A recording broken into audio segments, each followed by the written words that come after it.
you wanted to start down real estate, what I would say personally is first, you need to look at your personal situation. You need to look at see where you're at in life. Can you do you have good credit? Because good credit can help a lot in real estate. Do you have a good stable income coming in? If you do, that helps a lot in real estate because not having it makes it a bit harder to do the things you want to do.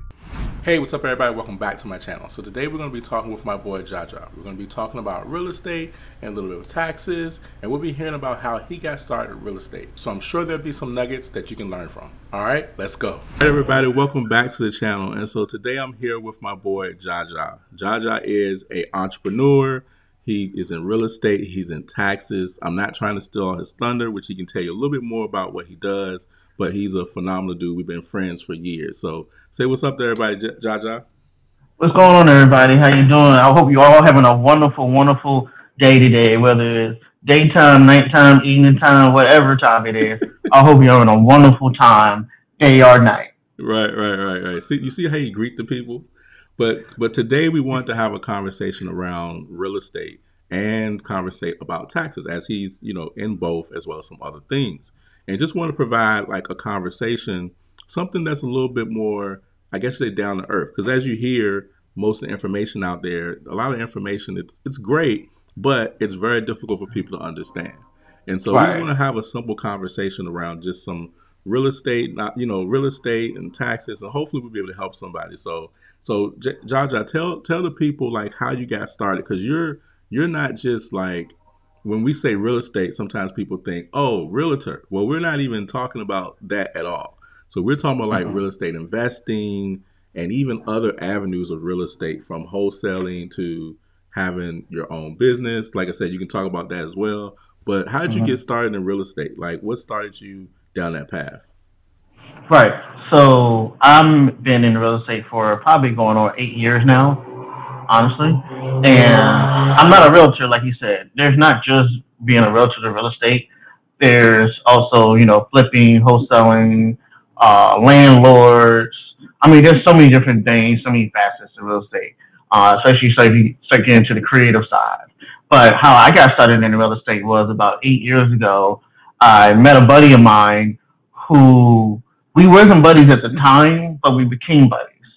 So we became really cool. He started his own trucking company, and he wound up recruiting me to join his trucking company because it was a dispatching company. When I say dispatching company, what they do is they basically help find drivers and find loads to connect it to. So basically, they're the middleman. They basically connect the two dots that they have problems finding each other. And he brought me on to help him dispatch trucks.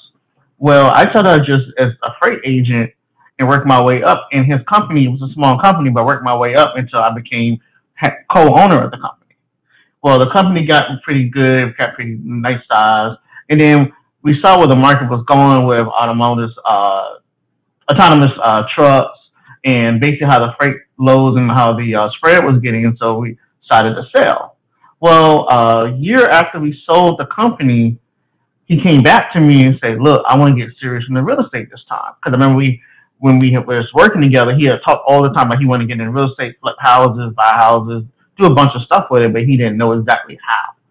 Well, he came to me and said, "Look, I want to start going to real estate this time." We got into real estate together, and he introduced me to everybody he had met. He had only been in the industry probably 2 months more than I have, and met a whole bunch of people.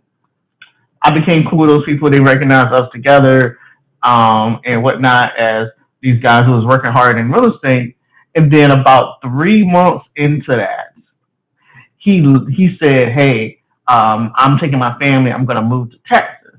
Our business was solely in Virginia because we was just doing everything we could touch.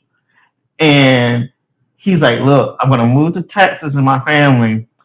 Here's the keys to the company. Like, you run it. You're on your own now." And I'm looking at him like, "What? I'm brand new. I don't know what I'm doing yet. Like, we've done some stuff, but I don't know everything, man. How you just gonna leave it to me?"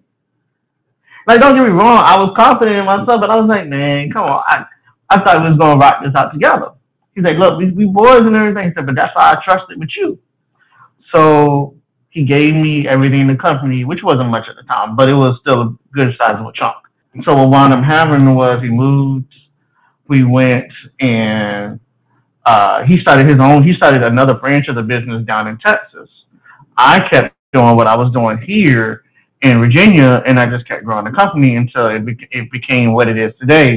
8 years later, where I'm running the company solo basically, and we've got to, as far as we have.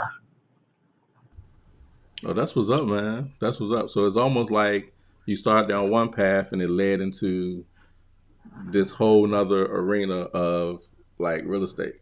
Like like one of the reasons like I like hearing how people how they got started because as you know, all the information out there is like, yo, like if you want to make money, you gotta get into real estate, and then you're kind of like left with, okay, so what does that mean, right? And Right. again, real estate has so many different facets, just like anything does. So it's Mm-hmm. like getting into real estate, but how do I get into it? Then, of course, when you hear about whether it's renting properties or being a real estate agent or getting into wholesaling, where you see everybody showing the big checks when that's not Yeah. most situations with wholesaling, right? Yeah. Right? You see Yeah. those things, it's like, oh man, yeah, definitely got to get into it or real estate investing. But most people don't necessarily have like a real track or a path like to start Yeah. or and sometimes just like you're saying it starts with like connections, people you're connected to, Yes. and but a lot of times, you know, what do you do if you're not connected to anybody? So like if someone wants to get into like real estate investing or get into like any creative side of real estate, for example, like what are like two or three tips you would give them to help them like actually start down that journey or down that path? Okay. So if you wanted to start down real estate, what I would say personally is first you need to look at your personal situation. You need to look at see where you're at in life. Can you do you have good credit? Because good credit can help a lot in real estate. Do you have a good stable income coming in? If you do, that helps a lot in real estate because not having it makes it a bit harder to do the things you want to do. So those are two big things I would say to look at if you're going to go in real. That helps determine the path you go down because in real estate investing, or even just creative investing in real estate in general, has so many different, like you said, facets to it. So many different paths. So those two will help you. Now, if you're somebody, let's break that down and make it simpler, right? So if you're somebody who has not very good credit and you don't really have that much income, you can barely pay your bills right now. A lot of those people are going to go toward be attracted towards wholesaling, like you were talking about the big checks, because that's what wholesalers post a lot. Big checks. Yeah, I made $10,000. Yeah, I made $20,000. Yeah, I made $30,000. Yeah, I made $40,000. That's great. But the thing is, you still got to look at how much work and extra effort and sweat equity and money and time and like everything that goes into making that kind of money. And the thing is, making licks that big are not usually very consistent. You know, in reality in the industry, people, despite what people say, they say, yeah, I can make $40,000 off of one house every month. I usually say, yeah, probably not. Because the ability to find that many deals consecutively over a few years is hard, especially in this current market situation that we're in. So I would say if you don't have much cash and you don't have very good credit, wholesaling gives a path to go down. And just, there's a lot of free resources on YouTube you can look at to help you on here. Just like you found his channel right here that you're just watching us on. Same thing with if you have let's say good credit but not a lot of money, you can still go down to wholesaling. You can still go this paths are open a little bit more because then you can possibly go into go ahead and start get your first rental property. You can probably start going into wholesaling, maybe creative finance because you have a little bit of money to put into creative finance. Hey, a lot of people don't know you can wholesale creative finance deals just like you wholesale a regular wholesale deal. But if you have both good credit and you have a good amount of money coming in, the doors is pretty wide open for you as far as different things you can do. Landlord, creative finance, wholesale, what is it? Invest into syndication. Like there's a bunch of different things you can do if you have those at your disposal. And I always tell people when they come to me and they talk about real estate, I say, look, what is your first situation? I'm not trying to be nosy, but I have to know what you're working with because I don't want to give you a cookie cutter answer. Not everybody is cookie cutter. It has to be based on your situation. And some people, I'm not gonna lie, they just go out there, they hustle to try to get that check to do wholesaling. And some of them make it, some of them don't. But it just really depends on what's in you. Right, right. No, no, that makes sense. Because it's like with the different facets of real estate, there's many different options for you to choose. So maybe Exactly. if you want to be a real estate investor, then and you're in that predicament like you're talking about, so then your goal would be where can I start in real estate and how Right. can I acquire the money, the connections, whatever it is I need. For example, even if it's something like where you don't bought your first house, then that's something you're able to now think about maybe how can I leverage that to get into having another property. Like Exactly. there's steps to it versus like what most people would think is like I just want to get right into it, and it's like, well, you might have to take different paths, and help to get into that particular space. So I think yeah, that's It's, great because as with social media, there's a lot of information which can yes. also which is good, but some of the problems that people have is that they have a hard time making the right choice for themselves and saying like, well, let me just start here and this is my focus for this, and then let me build to that next level. Because when you get Exactly.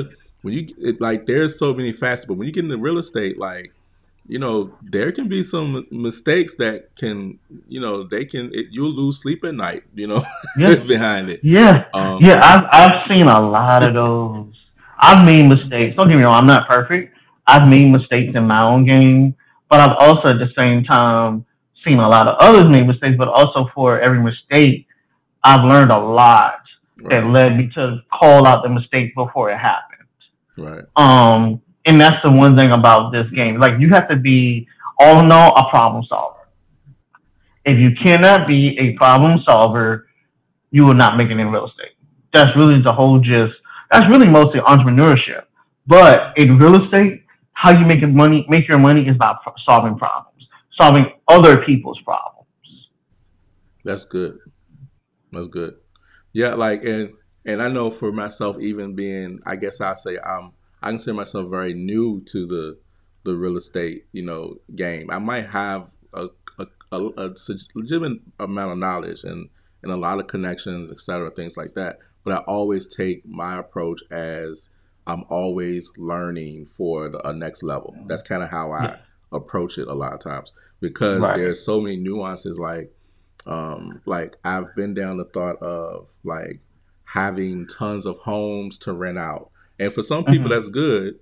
And for some people it's like maybe you want a little bit of that or you might not want, like when you start Right. learning what goes into each process, you start to find your own path, right? So for a real estate investor, the goal is okay, we're going to invest in this property and the Hmm. goal is to get a return, not 10 years from now, but to get a return in this property like, as soon as possible, right? Right. With certain parameters in it, versus like when Right. you're renting, your profit might be 200, 300, $400 a month.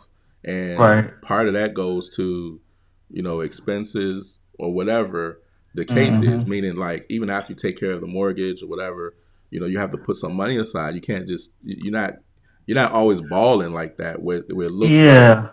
from online it's like, oh, you get rental properties, you balling. And it's like, no, it's kind of more of a Yeah. thing when you build and you have multiple properties and then you have your own portfolio and stuff like that. Yeah. um Yeah. it's It's a different path, so yeah. I 110% agree with you. I think the misconception a lot of people get with landlords is they think just because somebody owns a home that they have a lot of money, especially from the reception of from renters. Like I've met so many renters who say, "Oh, you a landlord, so you must got some money." I said, "No, most times I'm not making much money on these houses, like you just said. The landlord might make $200 a month profit after right, all expenses, not including having to pay taxes on it on this property. But now let's extrapolate that whole entire problem. You make $200 a month. What is $200 a month over a course of a year? Yeah, not a lot. I mean, well, depends. Depends. Each on, but You it's about $2,400. Yeah, $2,400 a year, right? So it's $2,400 a year. Now, with $2,400 a year, what do you think you can break in that house that would drown that landlord? Ooh, water heater, HVAC. Like we can go down the line on all that. Like Exactly. electrical I problems. mean, roof is going to be easily $6,000-7,000 depending on the size of the Hmm. house. HVAC, you're looking at about 4 to 5 grand, maybe six, depending on your Depending system. on who you use too. Um, Water heater, you're talking about at least $1,500 right there alone, just for the water heater in the install. That's not including the pipes that might be messed up because the water heater was messed up. Right. You're talking about what is it? Foundation issues. Foundation issues can be easy a $5,000 repair. Hmm. Electrical, the circuit box might have blown. The circuit breaker then blown. Then you're talking about it easy like a $3,000 repair. Like it's so easy for something to break and cause you to go from being making a little bit of money, a few grand a year, to you're in the negative and you got to come out of pocket as a landlord. And the thing is, that's why I tell people all the time: you have to be prepared. You have to be prepared and be willing to stomach that if Hmm. the time comes, because it's not like you can just throw in the towel and say, "Nah, I don't want to fix it." You, by law, have to fix it, Have to or fix it. your tenant cannot pay rent, Right. and you screwed. Right. And right. And so that's like one of the nuances that I think a lot of times people don't think of. It doesn't mean Exactly. that it's not good to own and have rental property. That's not what it means. It just No. means that having properties, for example, and we're talking about renting, means that there's a certain level of responsibility. Just like It, investing in properties, there's a certain responsibility. So let's say, for exactly. example, you get this property and you're like, great, and you say, oh, we're gonna put $20,000 of to renovate it, and then you get the working, and then you uncover there's a whole issue, or like, oh, this part it seems to be rotten, we need to replace that. Then you find out the whole entire section of the house, the floor is rotten, and now you got to come out more money, or you go Yeah. because And it's funny. I've seen that happen to an investor before, where we was at a house and he bought it for a cheap price. Don't get me wrong, it was a cheap price. It was a good price, mm-hmm, but he wound up having to reframe pretty much 80% of the inside of the house after he took down all the drywall. 80%.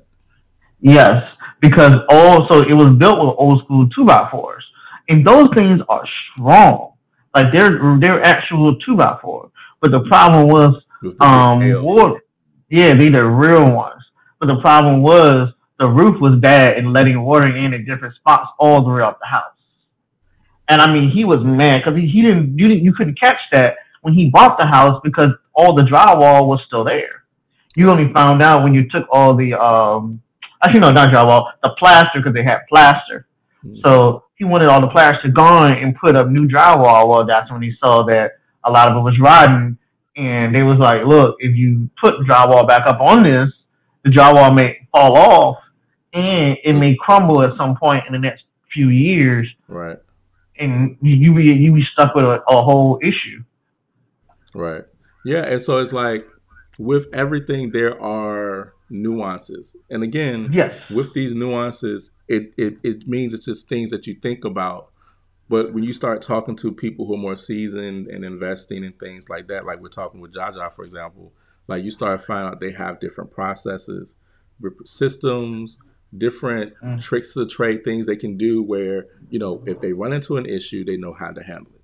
Right. So, Right. but then even on top of that, knowing how to buy a property, for example, and having like due diligence periods and things worked in the contract so you don't find yourself Mm-hmm. taking that L for the team. So like, Yeah, yeah, so yeah. there's Exactly. there's Have that. different aspects of it where you start to learn. So I know a lot of time, and this is not like I said. There's just a lot of information online, and this is simply Mm-hmm. to say, yes, it's great, but start learning the process so you can be better Right. prepared.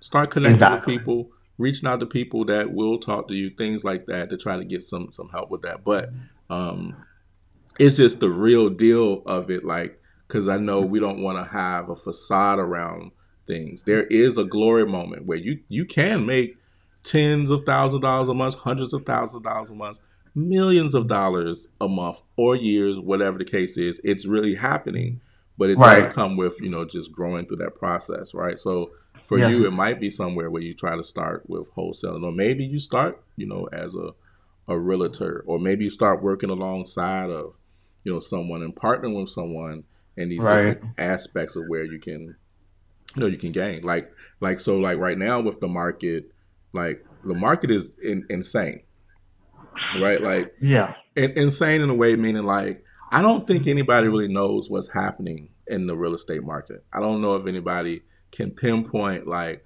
what's going to happen, what's not going to happen, because I think when the pandemic happened, I think we all thought the stock market was going to tank, real estate Yep. was going to go in the toilet, and they Yep. did none of that.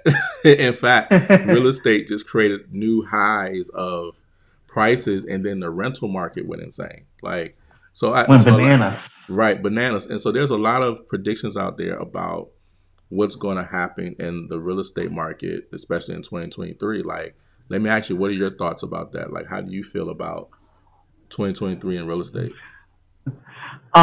So for my forecast, my predictions, and this is just me speaking for me and nobody else.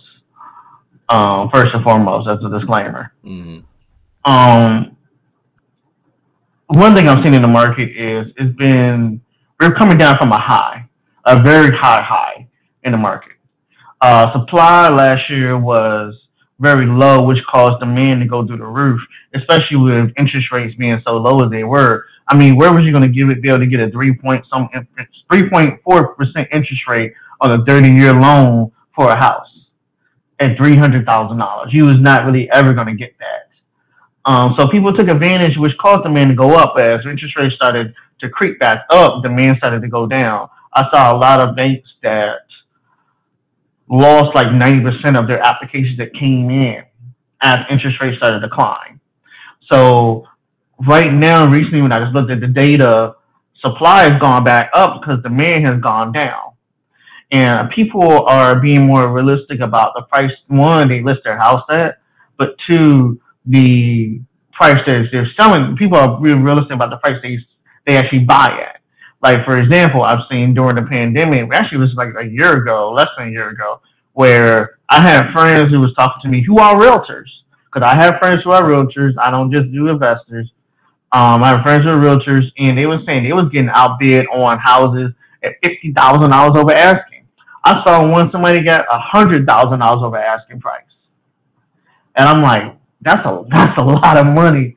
I mean, Yeah. you're already at 280, and you're saying I'm gonna give you 380, and the bank said, okay, we'll do it because we want to help you. Da, da, da, da.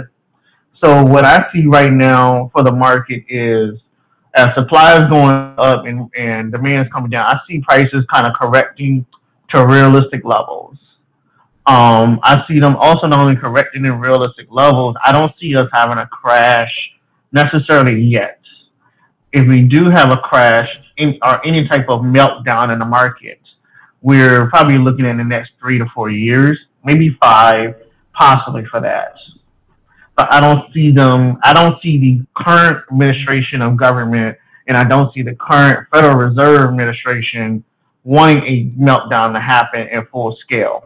Because I mean, don't get me wrong, with the current increase in rates, we've seen probably like in Virginia, we've probably seen like a 7 to 8% price drop across the board across everything, Mm-hmm. like where everything is not going overpriced. Now, is there some people still overpriced? Yes, because I was literally just having a conversation with a buddy of mine the other day for a house over here in Petersburg where the person wanted, they listed the house, beautiful house, don't get me wrong. If I send you a picture, you be like, man, that's a beautiful looking house. $280,000. And I said, wow, that's a beautiful house. And I said, let me look in the neighborhood right quick. I'm curious. I don't want to buy it. I just want to know what people are doing so I can see what the market's at. And I'm like, the houses in the neighborhood have never sold for that much. Mm-hmm. Average house in that neighborhood that's literally the same bed, bath, square footage, you're looking at about 150. So people are still trying to force the market to be the numbers they want to be. Some of them are, but some of them are being realistic Right. and saying, look, if we want to get this sold, we need to be at a price that makes sense. So I think for the next year, the best thing to do in this current market is, as an investor, is become better at creative deals.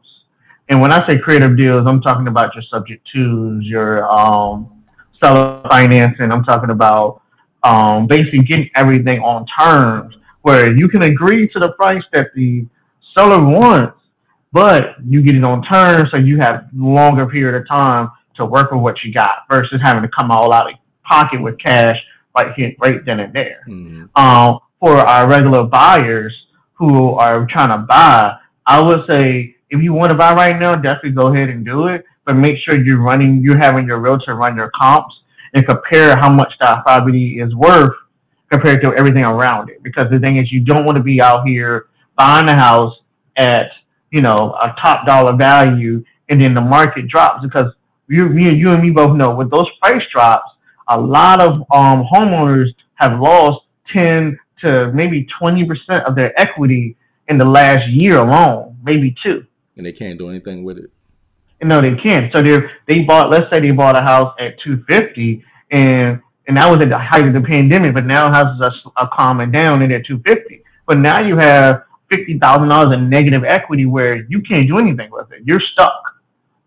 You're stuck unless you do a subject to with an investor or something like that. But other than that, you can't do anything because you don't have any equity in the house, and you have to wait for the home value to climb back up to catch up with your equity, but really with your house value was what you thought it was when you bought it to be able to flip you back on the green. Right. So I think definitely for like I said, for investors, creative terms. If you're going to get into investing right now, the biggest thing you can learn as a newbie investor is learn how to do the creative deals. If you're going to be a buyer and you're looking for a house to live in, I would say definitely run your numbers, and then also don't be desperate for what you're buying. Try to go, try to go with something that makes sense. Right. Go and buy a house that makes sense, and then if you can wait a little while and see where the market goes over the next 5 to 6 months, maybe even 8 months. Shop around there 6 to 8 months from now. Mm-hmm.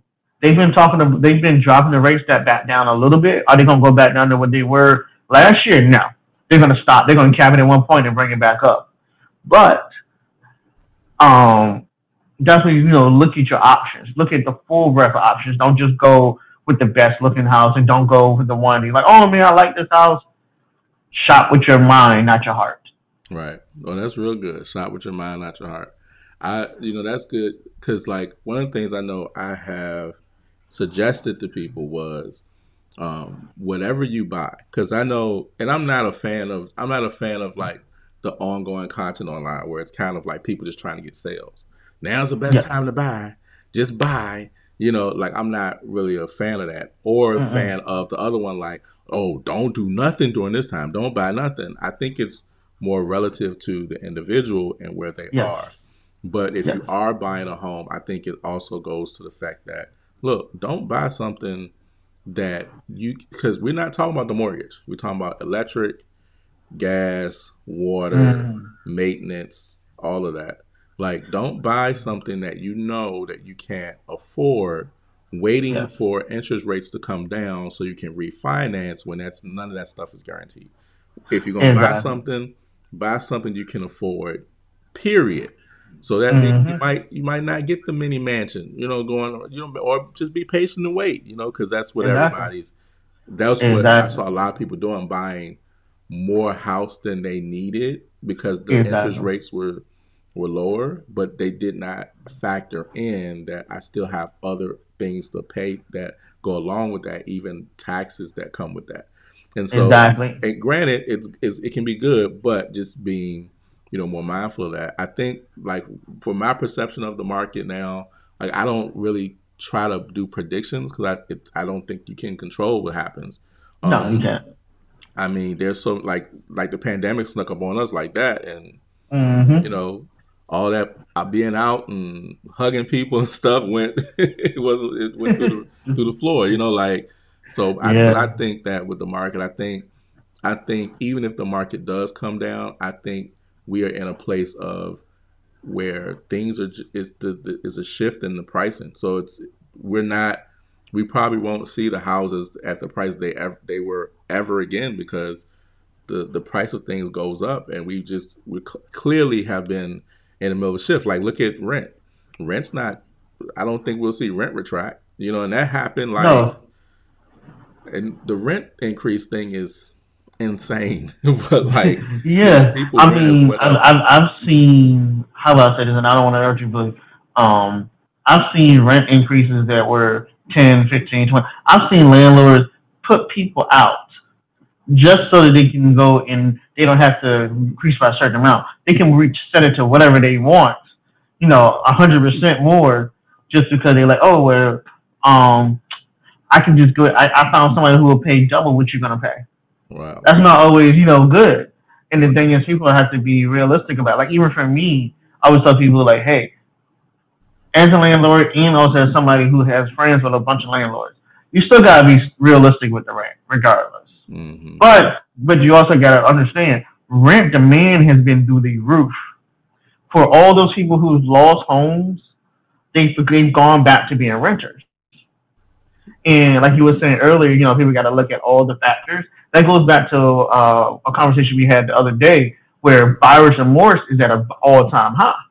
Hmm. Where they've gone in probably over the last 2 to 3 years, probably. I would say 2 years really, but 2 to 3 years where people have bought houses and they regret it because they feel like they overpaid for it, or like you said, they can't afford it because they thought they just listened to the realtor and say, "Oh yeah, it's better if it's better to buy rather than rent because if you buy, that's your house, it's your equity, all that stuff. But if you rent, you paying 100% interest.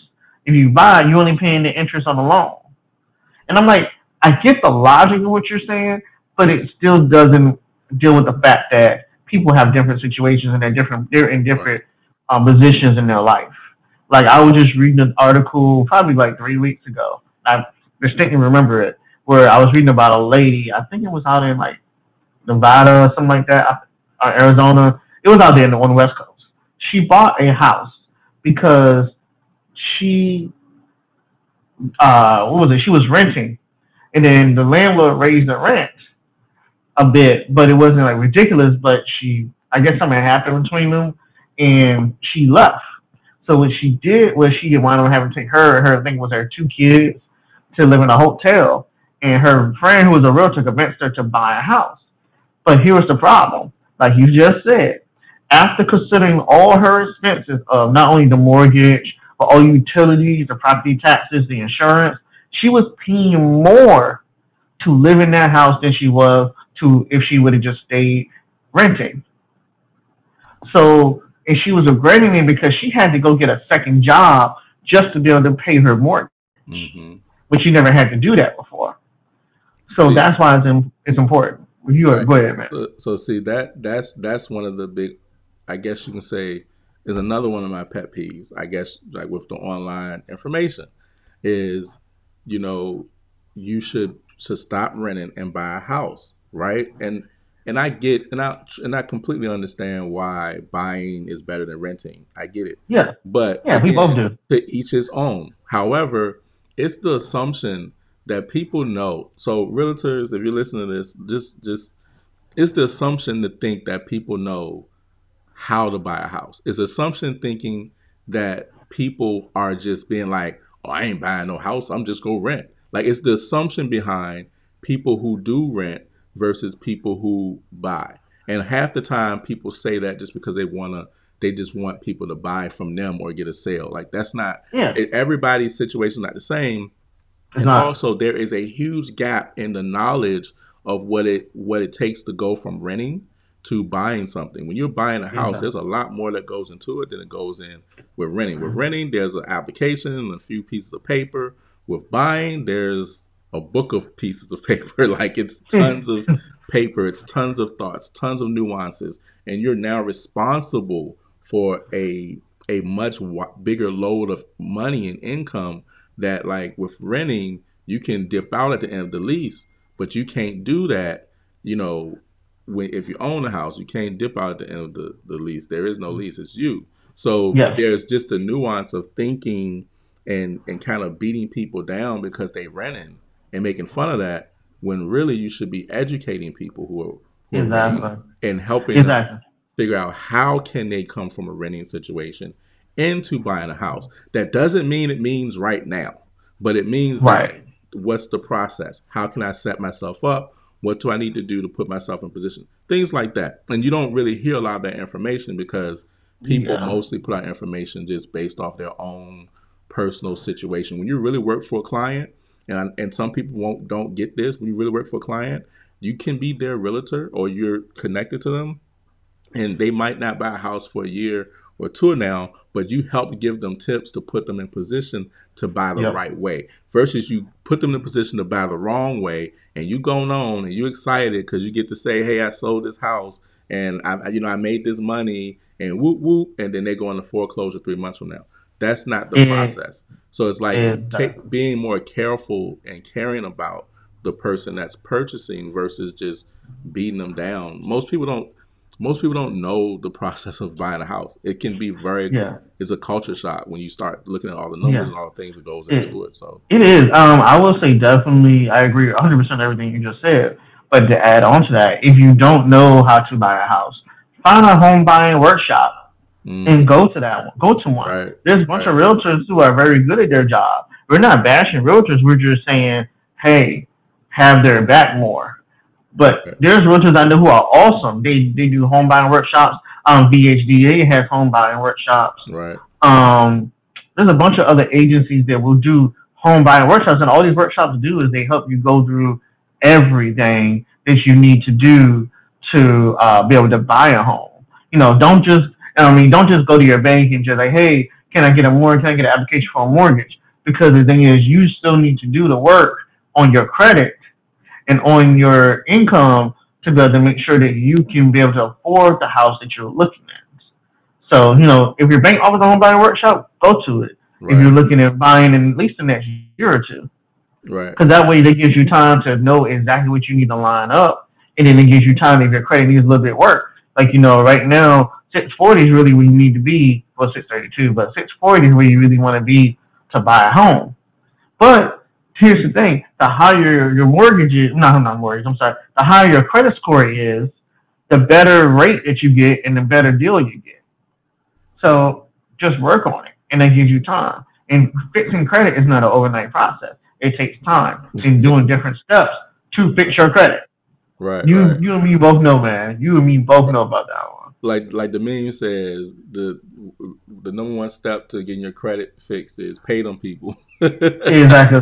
Pay Right, them right, people. right, right. Yeah, right. So, but yeah, But but those are the things around like I see just happening with real estate, and of course you want things to work out for people. We're just in an interesting yeah, time.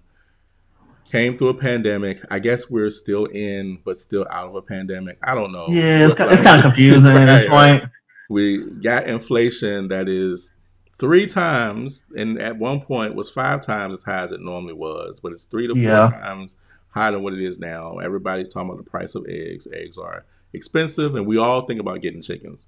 Um, you still It's some have laying hands around here. right, exactly. You still have the nuances of what's going on in the markets and the things that are starting to happen within the job market with some layoffs, with things like, and you have so many different categories of things happening at one time.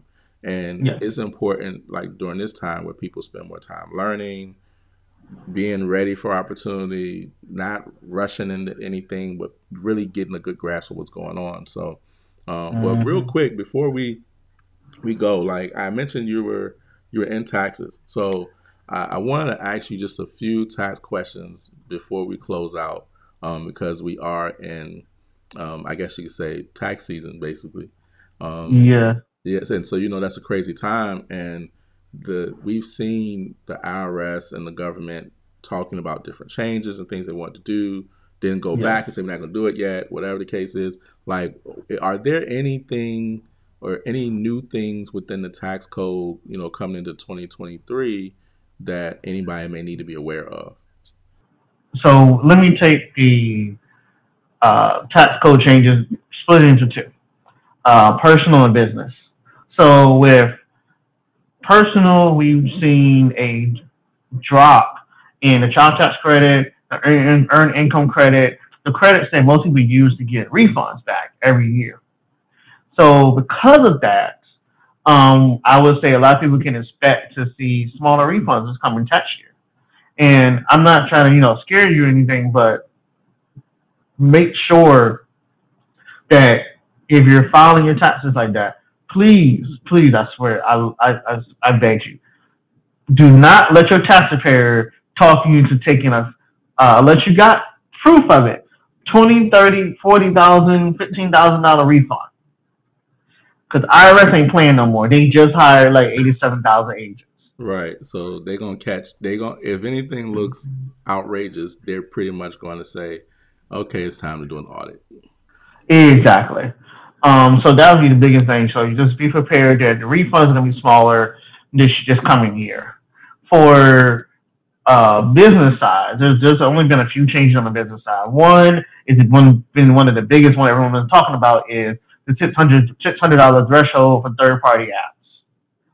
So Cash App, PayPal, Venmo, basically any app, Stripe, any app that you use to receive or send money. If you received $600 uh, and within a calendar year, it used to say $600 in a calendar year. If you receive more than that for one person, they would send you a 1099K unless you mark it as personal. Um, but they changed it to $600 in one transaction, as in just one singular transaction. So just be careful. But I did see some stuff, and there was some whispers going around, and they said they was going to delay that for a year to try to give everybody time to get their stuff situated. And that's a very important thing because there's a lot of small businesses who rely on third party apps like that to transact their business without having to worry about uh, taxes from the government on their profits. Right. And don't get me wrong, it's what they do. They just did it because they wanted to be able to raise taxes to pay for all the stuff we paid for during the pandemic. And the best way they figured out was let's tax small business like this. Right. So that's really a big. Those are two big things right now. As far as businesses, number one thing is, if I was telling any of my clients, even I tell anybody, record keeping, record keeping, record keeping. Mm-hmm. Do it 150%. If you lost a receipt, it don't exist at this point. I'm serious because here's the thing: that same 87,000 agents they hired for the IRS is going for small, for regular personal returns where people are claiming outrageous refunds. Those same people are going to go after people who file Schedule C's, 80, Schedule C's, what is it, C corp, S corp tax return. They're going to go after all these different people because they're trying to get their money back. Right. There was unfortunately there was a lot of fraud that happened over the last few years, especially with tax returns that relates to the PPP loans, SBA loans, Yeah. Yeah. all that stuff. Now they're really auditing you. So I would say if you did receive any of those loans, make sure you are showing the proper documentation to be able to substantiate that you did have a functioning and working business during the years that you say that you had this business on these Right. applications. Because Right. if you did not, they will come knock at your door. I guarantee that one. Right. And they're gonna want all the records.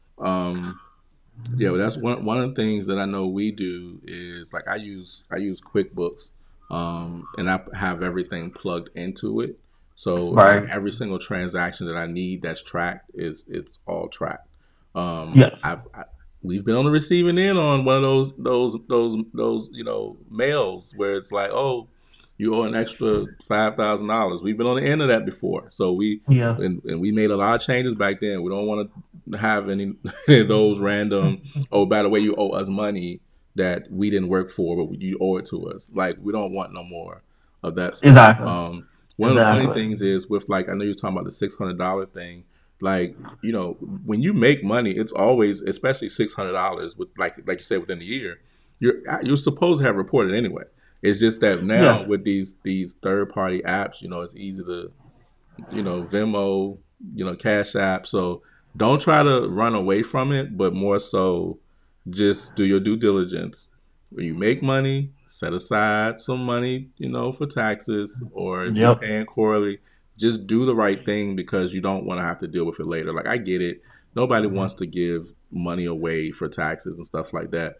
But we Right. live in America and that's what it is. So you want to Yeah. do the law thing so Yeah. that you don't get in trouble, Exactly. and take the Um. records. Just like you're saying, like the whole record keeping thing, like their small business owners don't keep good records like a larger business would. So a lot of times it's easy to pick on the people who don't make as much money as someone who's making billions because they know you're probably not keeping up, and then they may see you Exactly. put fictitious numbers. See, I'm telling y'all what they're looking for. You might put some fictitious numbers up there where everything's like 1,500, 1,500. They're like, so you just got rounded numbers like that through all Yeah. everything. That's a red Right. flag. So Exactly. so just pay attention to what you're doing. They're coming for everything. If you got money in crypto, if you made money in crypto, they coming for every single nuance that kind of got people around, and they're like, oh, because that's how they make money, right? They get Exactly. taking money from you. So definitely want to be mindful of that. Like, Yeah. I mean, Yeah. I would definitely say also add to if you did get money through crypto. Right now with the market down, you probably can sell your crypto and cancel out any gains you did. yeah, You did get. But if you did make a bunch of money from crypto and you profited a lot, um, be careful because one, at the end of the day, I know a lot of people say crypto is decentralized, yada yada yada. That's cool and all, but they get access to the freaking crypto ledger now, hmm and they will look at your records and see. And when I say the ledger, I'm talking about the exchanges that you use you're buying crypto through. hmm They will subpoena them to get your records of what you bought at, what you sold at, everything. So just make sure that if you sold your crypto, that you keep your records and you keep part to the side. Don't spend it all. Keep part to the side for taxes. If you didn't sell your crypto, keep it in there and leave it. right. Because the thing is, they can't charge you capital gains if you never took a gain. Right. Yeah, because I had sold my Dogecoin that I had years before anyone ever talked about it. I had sold it last year. It was going Mm-hmm. crazy. Yeah, I had sold it, and I had to pay. I paid them people the taxes from them Dogecoin profits. So, which the spread be insane. So, but definitely. But yeah, man. But I appreciate you coming on the show. Is there anything you have going on? Can you let us know like what's going on? What's up next for you? Is there anything you want people to check out? You got anything you want to promote? Like let the people know what's going on with Jaja. Right now, I'm mostly just focused on my real estate business, and as we talked about my tax business, as far as just growing it a bit, helping people out the best I can in my tax business with all the resources I do have. As far as my real estate business, right now I'm growing. I'm constantly been growing. Um, Biggest thing I'm telling people is, hey, if you have a house and you got a situation to do, or you know somebody who has a house that needs help with something, let me know. I can figure out what resources are available out there, and we can work on something. Okay, awesome, awesome, man. So definitely, and everything he's talking about and how to contact him, I'll make sure I put that stuff in the description below. All right. All So right, thanks for awesome. tuning in, guys, and we'll see you guys on the next video. All Peace. right, peace.